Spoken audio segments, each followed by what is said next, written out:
ये बात वर्ष 1945 की है। दिल्ली के पास बसे बेगमाबाद कस्बे का नाम बदलकर मोदी नगर कर दिया गया। उद्योगपति गुर्जरलाल मोदी ने यहाँ पर अपनी कई फैक्ट्रियां लगाईं। मोदी पोन, मोदी टायर, मोदी कपड़ा मिल, मोदी वनस्पति, मोदी चीनी मिल और भी न जाने क्या क्या। पूरे देश से लोग रोजी रोटी की तलाश में मोदी नगर की मोदी मिल्स में आने लगे। बाद में मोदी हॉस्पिटल, मोदी धर्मशाला, मोदी कॉलेज की भी स्थापना हुई। एक सामान्य से क्षेत्र में देखते ही देखते विकास और संपन्नता की धारा बहने लगी। लेकिन एक दिन लाल झंडे वाले वहां आ गए, ठीक वैसे ही जैसे आजकल वे किसानों के साथ नजर आते हैं। उन्होंने लोगों को समझाया कि मिल मालिक तुम मजदूरों का शोषण करता है।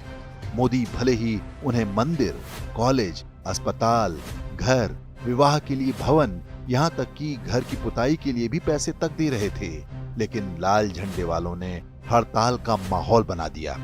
लोगों ने भी मान लिया कि मोदी मिल्स वाले पूंजीपति हैं और उनके खिलाफ विद्रोह करना उनका कर्तव्य है। और फिर क्रांति आरंभ हो गई। आए दिन तालाबंदी और तोड़फोड़ होने लगी।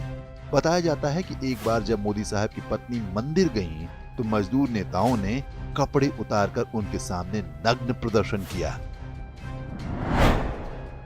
उस दिन के बाद मोदी नगर फिर कभी वैसा नहीं रहा। चीनी मिल को छोड़कर एक एक करके सारी मोदी इंडस्ट्री वहां से उठा ली गई। चीनी मिल आज भी बची हुई है, क्योंकि तब किसानों ने लाल झंडे वालों को कभी अपने बीच घुसने नहीं दिया था, इसलिए किसानों की क्रांति नहीं हो पाई। लेकिन आज ये लाल झंडा किसानों में अपनी पैठ बना चुका है। जिस मोदी नगर में देश के कोने कोने से लोग नौकरी करने जाते थे, आज उसी मोदी नगर के लोग बसों और ट्रेनों में भरकर छोटी छोटी नौकरियां करने दिल्ली, नोएडा और गाजियाबाद जाते हैं। मात्र कुछ दशकों के अंदर ही एक संपन्न औद्योगिक नगर का द एंड हो गया।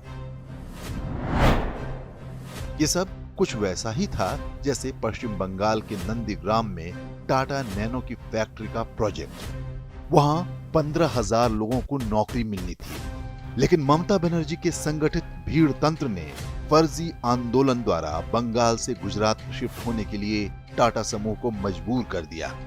बंगाल के लोग पहले नौकरी ढूंढने दिल्ली, मुंबई के शहरों में जाते थे, अब गुजरात भी जाते हैं। वामपंथ एक ऐसी विचारधारा है जिसमें हर व्यक्ति जो सामूहिक रूप से रोजगार पैदा कर रहा हो वह दुश्मन दिखाई देता है।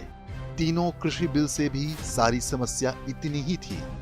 चीन के इशारे पर काम कर रहा भारत का वामपंथी, समाजवादी और कांग्रेसी तंत्र नहीं चाहता कि कृषि आधारित उद्योग लगे और किसान की कमाई बढ़े।